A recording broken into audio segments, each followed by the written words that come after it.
Welcome to the Mindset RX podcast, a show for functional athletes who want to gain a champ's mindset. Today's show is essentially about comparison, but let's start off with explaining the title of the show.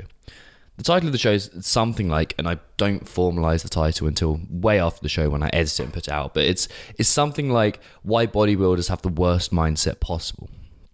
And let's explain this just a little bit. And there's two real types of mindset, which I will explain in a second. But first of all, let's discuss the bodybuilder's mindset, which is let's identify all of your inadequacies. And let's focus exclusively on why you aren't good enough. And let's turn this internal for a second. Imagine, put yourself in the place of so many bodybuilders that I've met, and say something, and imagine yourself thinking, I'm not big enough, I'm not ripped enough, compared to all these other people, I'm not good enough, I'm not shredded enough, my delts aren't big enough, my calves aren't big enough, I'm not good enough, is essentially where it ends up. And this is, of course, not all bodybuilders. Look at Arnold Schwarzenegger, possibly one of the greatest mindsets out there, because he uses identification of weaknesses in order to progress. And also, he focuses, and you can find this in his book, he focuses on him. He might fuck around with the mindsets of other athletes, and there's some brilliant parts of his book where he pulls out. I've just caught myself with the worst euphemism I've used in a long time. He uses mindset and this kind of psychological warfare to get into the minds of the other athletes and to make them think that they weren't good enough. So he knew before he went out on stage he had won. But anyway, that's me getting sidetracked. What he's doing is he's focusing on himself first. He's focusing on, okay, who am I in comparison to yesterday? Not who am I in comparison to everyone else. And therein lies the problem with the mindsets of so many bodybuilders out there. Because it's I need to be better than everyone else. I need to, in order to build my tower higher, knock everyone else's down. And this is completely the wrong type of mindset to have. It's one that covers up our own inferiority or imagined inferiority in so many cases with this kind of aggressive proving myself better than everyone else. And I've used the bodybuilding example for so long just because it's an easy way to see this and see that it's accessible, to make it accessible to you guys, sorry. But the truth is we all fall into it.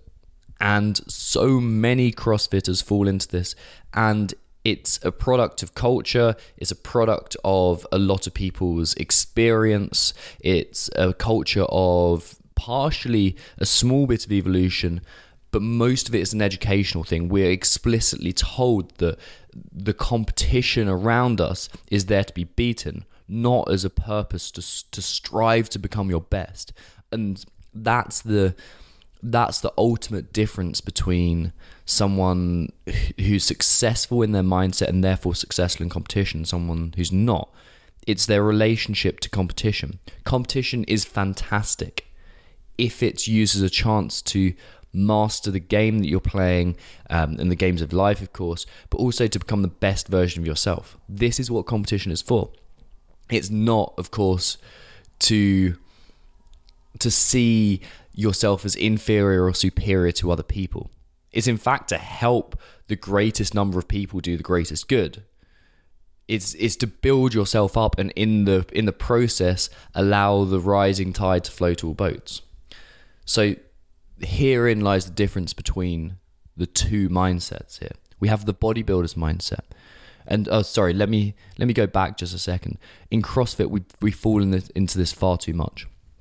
Because we initially begin, and that we're unaware of the competitive nature of of CrossFit. So we begin and we start doing well. And then as we improve, we start to look around the gym and go, she's better than me. She keeps on getting better scores than me. He's better than me. He's stronger or more flexible or more powerful or better coordinated or moves better. And we begin the comparison game. And as a part of the comparison game, something that's integral to that game is devaluing yourself and other people and weighing each other up against each other. And we do this far too much. And it becomes about you versus them, you versus the world. And in this lies victimhood, negativity, and a host of other non-helpful behaviors is probably the best way to put it. So the alternative, of course, is the opposite to this. And this is what I've already spoken about. So to go back to my original posit, which was there's two types of mindsets. The first one is one that compares ourselves to other people and uses any negative feedback as proof that we're not good enough, or proof that we need to, in comparison to others, is proof that we're not good enough. That's essentially what it is. And the other type of mindset, the second type of mindset, is I'm going to seek negative feedback in order to make myself better. I'm not going to put too much judgment on it. I'm not even going to compare it to other people. The only thing I'm comparing myself to now is how good I was yesterday and how good I want to be tomorrow. But it's never in relation to other people.